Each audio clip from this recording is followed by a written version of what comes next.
What's going on, moviegoers? If you're new to the channel, my name is Christian. Welcome to C-Roll Productions. We have another shift in release dates for the MCU into Phase 4. But you guys, it's not that drastic.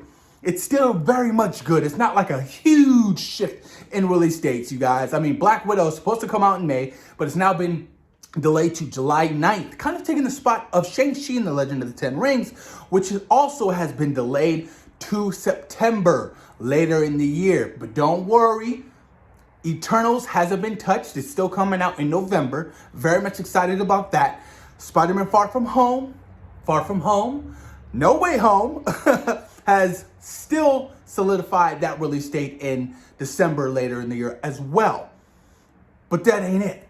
Black Widow will also release on Disney Plus that premiere access bullcrap for $30, which I won't be getting because best believe I'm going to be watching Black Widow this year in a movie theater because it is a film you kind of need to watch it on the big screen. I mean, you know, the whole $30 premiere access, yeah, it's cool, you got it. But you know what, I'm all about, you know, that theatrical experience, and Black Widow is something I want to experience in theaters. But this is interesting, you guys, because this is just a small, tiny shift in release dates. It could have been a lot worse. So let's all be grateful and thankful that, you know, Doctor Strange in the Multiverse of Madness, or Thor Love and Thunder, or Black Panther 2, or Captain Marvel 2, all those films haven't been affected by this shift in release dates.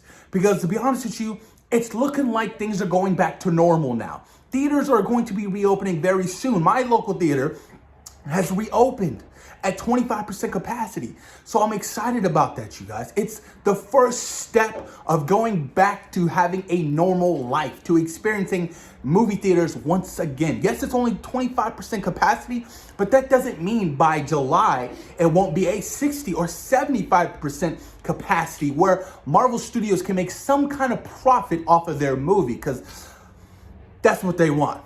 You know what I mean? They put however much, you know, millions upon millions into this film. They want to see some kind of profit or some kind of return while we're talking Black Widow. Now, granted, the whole premiere access shit hasn't really done great, you know, in the past with Mulan and Raya and whatever else they released on their Disney Plus format.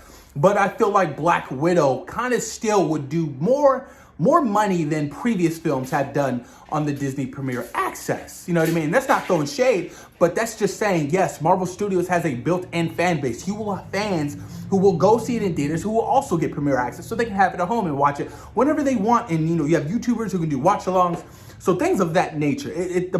It can make some money. But I'm excited, man. I'm excited for Black Widow. You know what I mean? I'll take one more final trailer because that shit looks good. I loved all the TV spots and trailers that we've gotten. I can't wait to see the enriched backstory of Natasha Romanoff. I cannot wait to see Taskmaster for the first time. You know what I mean? They've done my girl Black Widow dirty for years, and she's finally getting her own solo movie after she died in Avengers Endgame. Spoiler alert, if you haven't seen it, you're not really a fan. But I'm still excited, you guys. And I'm still excited for Shang-Chi and the Legend of the Ten Rings. I want to see something. Give me one first look. Give me a teaser. Give me a poster. Something about this movie I want to see. I cannot wait to see the kung fu and the authenticity of that movie. I feel like Shang-Chi and the Legend of the Ten Rings is going to make bank. And it's going to have a lot of people in awe, you guys. And along with Eternals, the Eternals as well. The Eternals is such an important story moving forward into the MCU. We're getting a brand new group of characters that haven't been introduced into the MCU yet. They all been on Earth, but they don't know who they are. So they will be slowly but surely getting their memory back and knowing that they are gods. They're godlike characters in the MCU. And I'm really excited about that shit. And of course, Spider-Man No Way Home. The whole multiverse, that's going to be bonkers. That's going to be within itself. I cannot wait. But then also you have the whole Miss Marvel. You have Miss Marvel. You have the Hawkeye series. You have the Loki series.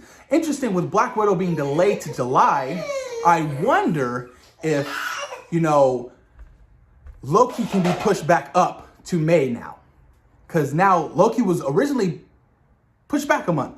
So now with Black Widow not hitting that May release date, can Loki be pushed up? Because right now we're in the Falcon and the Winter Soldier. When that ends, it'd be kind of nice to have Loki pick up back in May, and then in July you have Black Widow. But that you know, maybe I may be stretching. Who knows?